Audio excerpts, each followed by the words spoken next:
বিএনপির সাবেক সাংগঠনিক সম্পাদক ও সিলেট ২ আসনের সাবেক সংসদ সদস্য এম ইলিয়াস আলী আওয়ামী লীগ সরকারের শাসনামলে ২০১২ সালের ১৭ এপ্রিল ঢাকার বনানী থেকে নিখোঁজ হন বিএনপির এই নেতা। এরপর তার আর কোনো সন্ধান পাওয়া যায়নি। স্বামীর খোঁজে শেষ পর্যন্ত বিএনপির এই নেতার স্ত্রী তাহসিনা রুজদি দ্বারস্থ হন তৎকালীন প্রধানমন্ত্রী ও আওয়ামী লীগ সভাপতি শেখ হাসিনার। তবে সেই প্রচেষ্টাও আশার আলো পায়নি। এরপর ধীরে ধীরে আলোচনার বাইরে চলে যায় ইলিয়াস আলীর নিখোঁজ ইস্যু। তবে শেখ হাসিনা সরকারের পতনের পর আবার আলোচনায় ইলিয়াস আলী প্রসঙ্গ। অভিযোগ উঠেছে, ইলিয়াস আলীকে গুম করার পর হত্যা করে মেজর জেনারেল জিয়াউল আহসানের নেতৃত্বে একটি কিলিং স্কোয়াড। হত্যার পর খুনিচক্র ইলিয়াস আলীর লাশ যমুনা নদীতে ফেলে দেয়। আর এই চাঞ্চল্যকর গুম ও হত্যার নির্দেশদাতা ছিলেন খোদ তৎকালীন প্রধানমন্ত্রী শেখ হাসিনাই।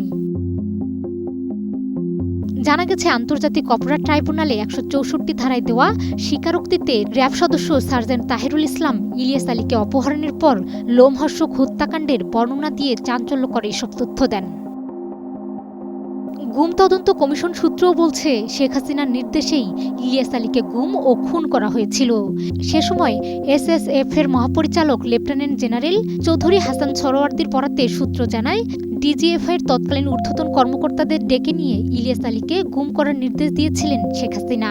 অথচ পরবর্তী সময়ে ইলিয়াস আলীর স্ত্রীকে ডেকে এনে নাটকও করেছিলেন সাবেক এই প্রধানমন্ত্রী।